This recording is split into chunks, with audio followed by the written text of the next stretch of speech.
Olá, pessoal. Eu sou a Mônica e esse é o Letras na Rede.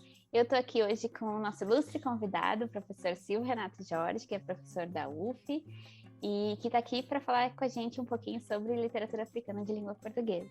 Muito obrigada, Silvio, pela tua presença.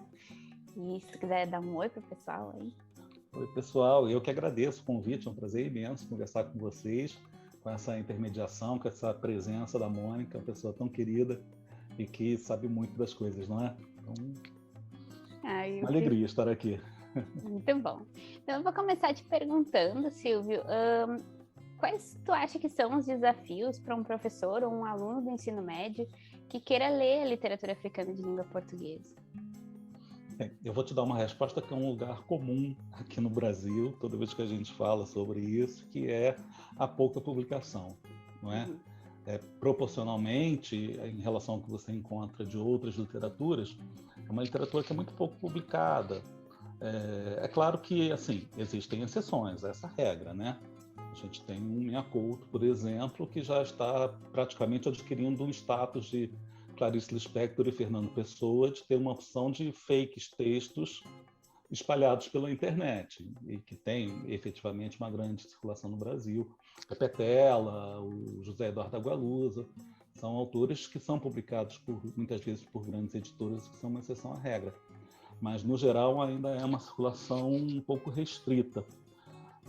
Há duas editoras, não estou fazendo propaganda das editoras, só queria destacar que existem duas editoras que têm investido muito nisso, que é a Capulana e a Palas, na circulação desses autores africanos, além dos afro-brasileiros, e que fazem um trabalho muito bonito, mas, no geral, a gente tem dificuldade de encontrar esse material. Não é uma coisa simples. Eu acho que uma outra dificuldade que a gente encontra, sobretudo no trato diário com o aluno, é efetivamente uma certa resistência que às vezes as pessoas criam em relação a outras modalidades da língua portuguesa, não é? Porque efetivamente o português que é falado e muitas vezes na sua expressão escrita, porque assimila outros vocábulos de outras línguas, tem diferenças em Angola, em Moçambique, São Tomé e Príncipe, na Guiné-Bissau, em relação àquilo que a gente encontraria normalmente aqui no Brasil. Não que no Brasil a gente tenha uma língua única, sem suas especificidades, sem as suas regionalizações, mas essa diferença às vezes cria um certo impacto, que é o mesmo tipo de problema que a literatura portuguesa também tem, né? Também encontra. Né? No dia a dia, nós já temos que passar por esse esforço de fazer o nosso aluno ler a literatura brasileira, ter contato com isso, com uma modalidade da língua que ele domina com um pouco mais de segurança. Quando nós entramos com outras formas do português, isso às vezes cria uma certa resistência. Mas, a meu ver, é uma resistência que é superada, assim, com alguma facilidade, depois que o aluno e que o próprio professor se envolve com aquilo e tem um conhecimento mais amplo sobre aquilo. Acho que vale a pena investir, digamos assim. Né? Que é um pouquinho de mediação, mas vale a pena. Exatamente. Não há nada que um vocabuláriozinho não resolva, né? A gente coloca o poema ou coloca o fragmento do texto em prosa lá para o aluno ler, coloca um vocabuláriozinho que a gente encontra muitas vezes significados nos próprios livros ou então na internet, e isso ajuda bastante, né? Verdade. Entendimento também. E pensando assim em termos de tema, assim, me parece um pouco recorrente na literatura, nessas literaturas, a questão da relação das ex-colônias com Portugal. Né? E Sim. Por que isso é tão presente assim? E como que a gente pode ler isso como leitores brasileiros, assim, como a gente compreende isso um pouco melhor? Essas literaturas, na sua maioria, são literaturas que se desenvolvem de um modo mais significativo durante o que eu chamaria da luta anticolonial, mesmo antes da guerra. Né? É claro que é ilusão nossa achar que são literaturas que só existem a partir do século XX, no século XIX a gente encontra muita coisa nesses países, mas efetivamente elas vão ganhar um certo status de literatura nacional, digamos assim, a partir de uma fase do século XX que já é da resistência ao colonialismo e que vai desaguar na guerra de libertação, ou nas diversas guerras de libertação, né? Que se desenvolvem, sobretudo a partir da década de 60, Então, é uma luta que vai ser longa. Cada país tem mais ou menos uma data, mas, em geral, essas guerras vão de 61 a 75, né? E o que demonstra, melhor dizendo, o impacto que essa relação agressiva com o colonizador foi muito mais presente lá do que aqui, né?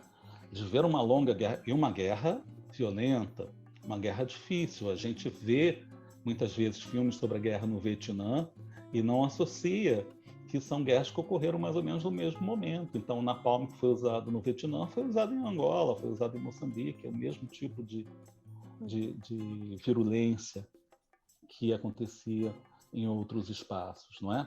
Então, a independência é uma independência mais recente, essa presença do período colonial, com tudo aquilo que ele traz, racismo, discriminação, exploração do trabalho, semi-escravidão e, durante muito tempo, escravidão. Tudo isso ainda é algo muito presente na vivência de uma geração que está viva. E muitas vezes está viva e ainda escrevendo, não é?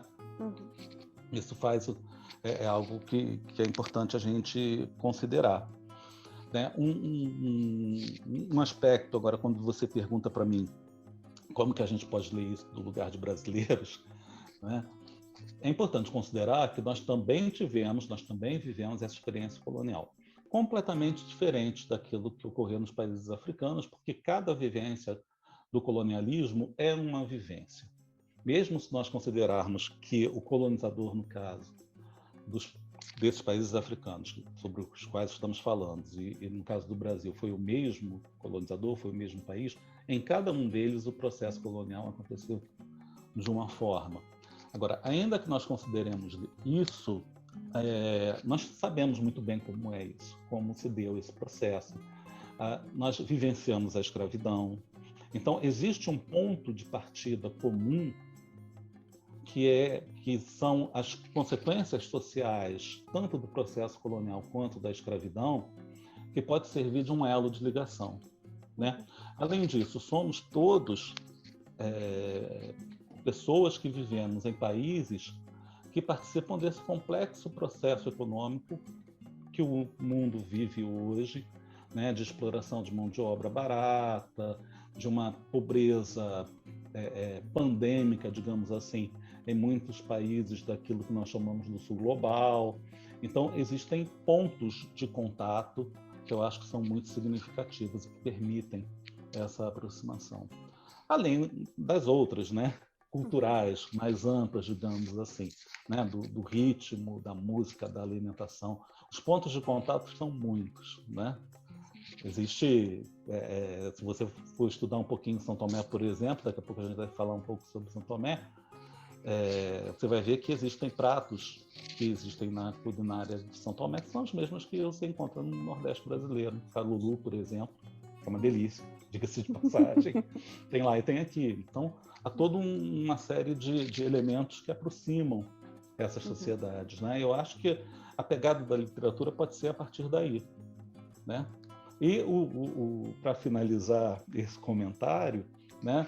O Roland Barthes costumava dizer que a literatura era trapaça com a língua, né? E no fundo trapaceamos todos com a mesma língua, que é a língua portuguesa, com as suas diferenças, mas os escritores estão ali jogando com aquilo. Eu acho que é um elemento interessante também. Agora, eu sempre converso com os meus alunos que, assim, é importante que a gente tenha consciência disso e não tenha vergonha disso, né? Eu sou um leitor de literatura angolana com uma formação de um brasileiro, que cresceu no Brasil. Eu, obviamente, não vou ler aquela literatura como um angolano lê. Isso não impede, todavia, que a minha leitura seja uma leitura válida, uma leitura pertinente e inteligente, desde que seja uma leitura esforçada, dedicada, no melhor sentido, né? Tentando interagir com o texto e construir um significado junto com ele. Eu acho que isso que é o importante. Certeza. E esse estabelecimento dessas pontes, né, entre a cultura brasileira, que é tão variada, né, e essas outras culturas que a gente tem acesso justamente porque estão na língua que a gente conhece, né? É muito mais difícil a gente estabelecer o contato com uma outra língua que a gente depende de tradução, enfim. É muito interessante.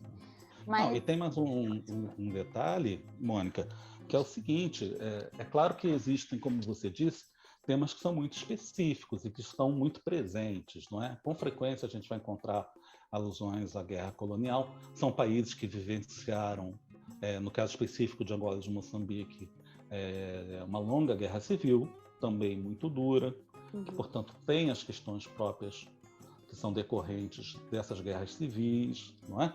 Mas, para além de tudo isso, de todas essas especificidades, também são textos literários que trabalham com aqueles temas, usando uma denominação que eu acho horrível. São temas universais. Eu acho isso horrível, mas, enfim, acho que é o mais claro para quem está nos assistindo, né? Ou seja, você vai encontrar uma poesia que fala de amor, como você encontra no Brasil. Você vai encontrar um texto que fala sobre desejo, você vai encontrar poemas que fazem reflexões sobre o que é ser mulher, que tematizam a vivência da criança, que falam das angústias do existir, que permeiam todos nós. Então, nesse sentido, existem pontos de contato com essa literatura que é produzida em língua portuguesa, nos países africanos, que são pontos de contato que nós encontramos com a literatura que é produzida em qualquer outra parte do mundo, né? Porque muitas questões são humanas, além de literárias, filosóficas, e estão ali presentes, né? Não é à toa que a gente lê aqui no Brasil com tanta intensidade o Mia Couto, para além da beleza da linguagem e do diálogo que ele estabelece com alguns autores brasileiros, não é? Ele levanta questões e reflexões que também nos incomodam, e daí surge esse ponto de contato. Com certeza. Tu mencionaste o Mia Couto e assim, parece que a gente acaba tendo um pouco mais de acesso a essas literaturas de Moçambique, de Angola principalmente, né? E um pouco menos de acesso aos outros países que falam português na África. O que a gente poderia ler mais de um país como São Tomé e Príncipe? Tem algumas sugestões? Digamos que o sistema literário, se você considera aquilo que o Antônio Cândido fala sobre o sistema literário, você tem um maior número de leitores, tem um sistema de divulgação da literatura, por meio de jornais, tem a variedade de um sistema editorial e tudo mais. Digamos que os sistemas literários de Cabo Verde, Angola e Moçambique são sistemas mais estabelecidos, sobretudo Angola e Cabo Verde, né? Moçambique, eu acho que aqui no Brasil veio um pouco a reboque do Mia Couto, do sucesso dele, mas de qualquer forma tem um sistema literário mais estabelecido um pouco, que é aquele que a gente vai encontrar na Guiné e em São Tomé e Príncipe, me corrigindo.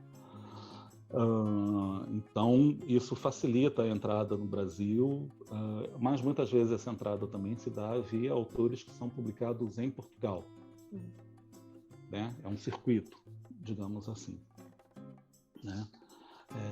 Curiosamente, e aí você tem razão, há mesmo uma quantidade muito maior de circulação de autores de Angola e de Moçambique por aqui, aquilo que a gente encontra para comprar. E menos de Cabo Verde.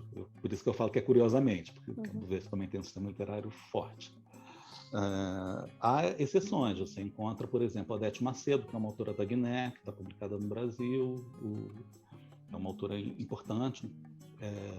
Mas no caso de São Tomé e Príncipe, especificamente, que você me perguntou, eu creio que não será possível encontrar material publicado.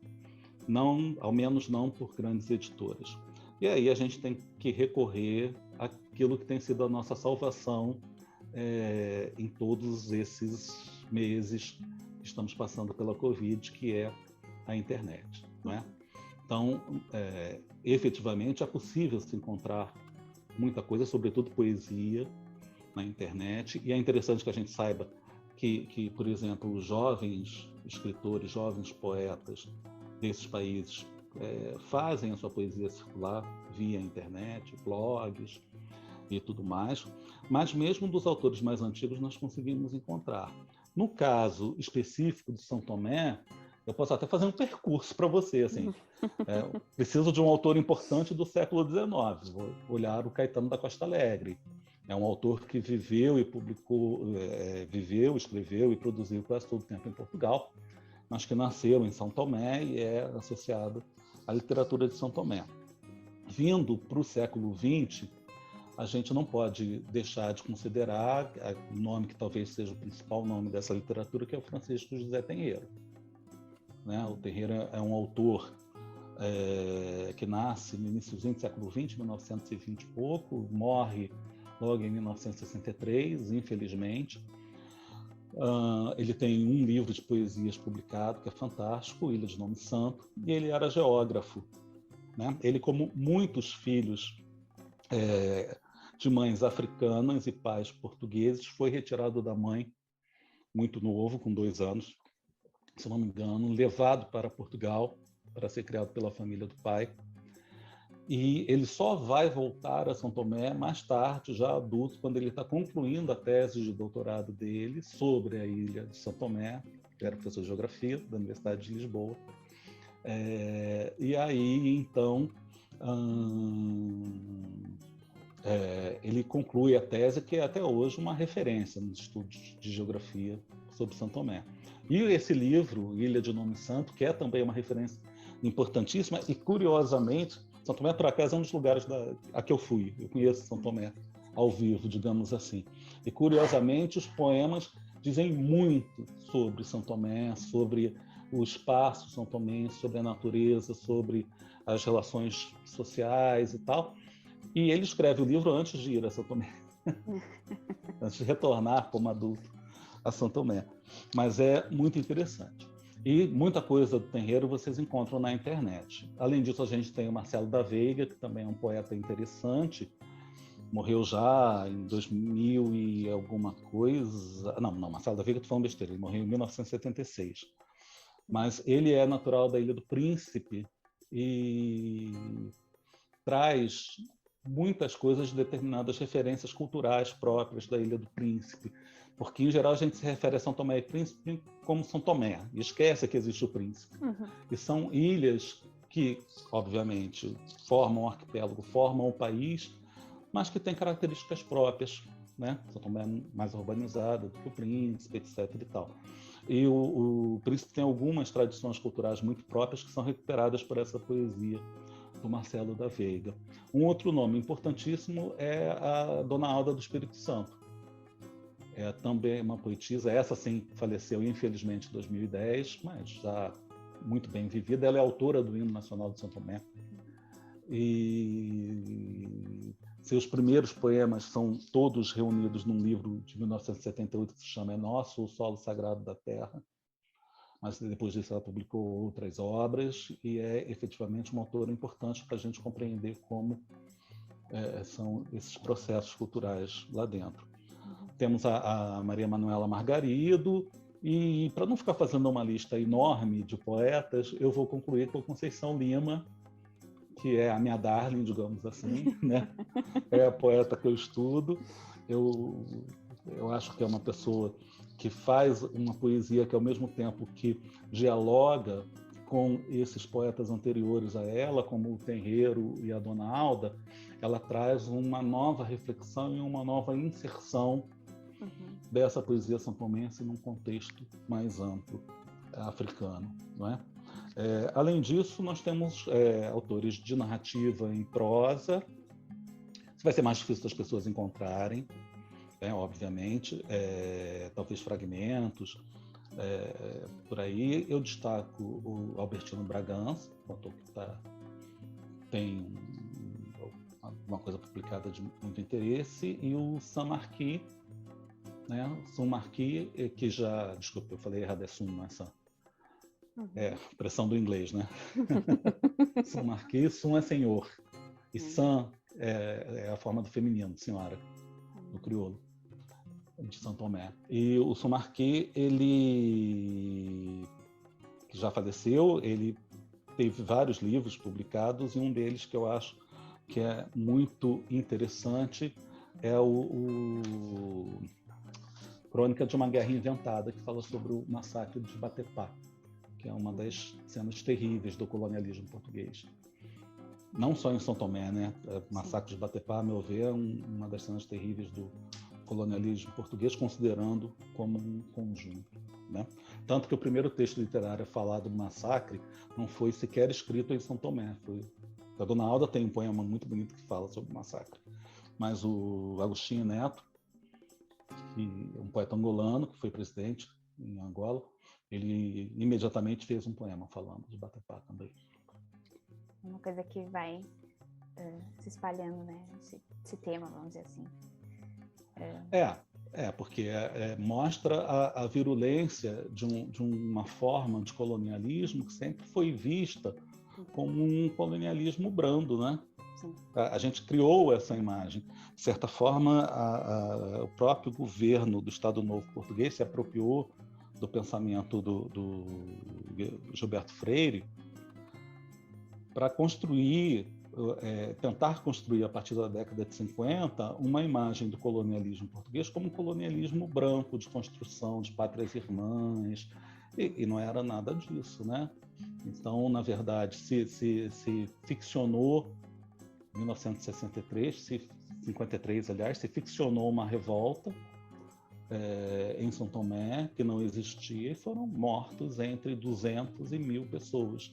Não tem como se calcular o número exato de pessoas que morreram, não foi documentado. Muita gente foi enterrada em vala comum e muita gente foi jogada no mar. Mas não preciso dizer mais nada, né? Para não chegar na história do trabalho semi-escravo, só esse número de pessoas mortas deliberadamente pelo governo da ilha mostra o que era, o quanto os interesses econômicos, inclusive por trás desse processo colonial, estavam ali presentes, né? Mas então, Silva, eu queria te agradecer pelas tuas palavras. A gente poderia ficar aqui falando horas e horas, na verdade, sobre esse assunto, porque é realmente muito fascinante. E agradecer em nome do Letras na Rede e deixar aberto, se tu quiser, assim, fazer um último comentário. Eu queria só realçar que, no caso específico da literatura de São Tomé, como eu disse, vocês vão encontrar vasculhando nos sítios da internet, não é? Há temas que são temas muito significativos. Nos autores mais antigos, vocês vão perceber nitidamente uma discussão muito forte sobre uma espécie de afirmação cultural, não é? Eu acho que isso é interessante para a gente perceber também como que essa literatura tenta conformar um processo identitário para dar sentido a uma ideia de nação, né? Da mesma forma que, por ser uma literatura produzida num espaço insular, São Tomé e Príncipe é um arquipélago, são 2 ilhas maiores e algumas pequenininhas, que fica bem na altura da linha do Equador, a linha do Equador passa pelo território de São Tomé e Príncipe. Essa discussão sobre a insularidade, sobre o isolamento, uma insularidade que se dá também diante da África, essa relação com o contexto africano, é uma discussão importante e forte. E o que eu acho que é muito significativo ali também é algo que você vai encontrar em diversas outras literaturas produzidas em língua portuguesa na África, que é uma reflexão sobre a precariedade, a pobreza, a miséria, mostrando que existe um circuito que une essas literaturas nesse processo. É claro que há também nessa literatura mais jovem, mais recente, de uma Conceição Lima, por exemplo, que esse ano faz 60 aninhos, estou entregando a idade dela, da minha amiga São aqui, uma reflexão que também aponta para essa questão da distopia com os rumos do país, porque há toda uma literatura muito utópica em torno da independência, mas com o andar da carruagem, em alguns lugares guerra civil, com governos que têm dificuldade de reestruturar o país, mesmo por conta do longo processo colonial. A gente também vai encontrar uma literatura que vai mostrar a decepção com os rumos que esses países tomaram e que vai olhar para tudo isso de uma forma muito crítica. Então fica aqui a minha mensagem para vocês de que leiam as literaturas africanas, conheçam, é claro, aqueles autores que estão publicados no Brasil, que são fantásticos e cada vez aumenta mais esse número, mas procurem também outros autores, né? Espero que os nomes que eu disse estejam gravados aí, porque são realmente autores interessantes para se conhecer. Ficarão, com certeza. Então tá, muito obrigada e a gente fica por aqui. Tchauzinho, pessoal. Tchauzinho, obrigado a todos. Ficou com alguma dúvida? Você pode deixar suas perguntas aqui nos comentários deste vídeo ou interagir com a gente nas nossas redes sociais. Todas as terças e sextas trazemos novos conteúdos para você. Quer ficar por dentro de tudo? Aproveita e segue a gente. Você nos encontra em todas as mídias pelo @letrasnarede. Até mais!